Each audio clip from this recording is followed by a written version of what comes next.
Welcome to M365 Professional. Here's how to share your calendar in the new Outlook. For Windows, select the calendar icon on the left. Select Share Calendar from the ribbon.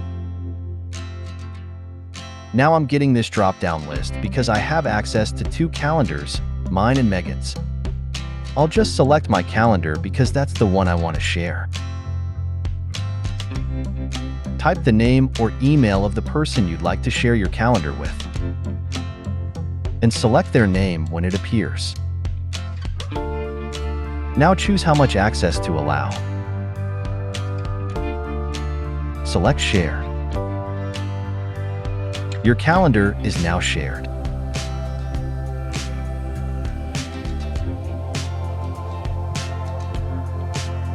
You can edit how much access to allow or remove sharing permissions at any time. Thanks for watching. Don't forget to subscribe. M365 Professional. Check out more content here.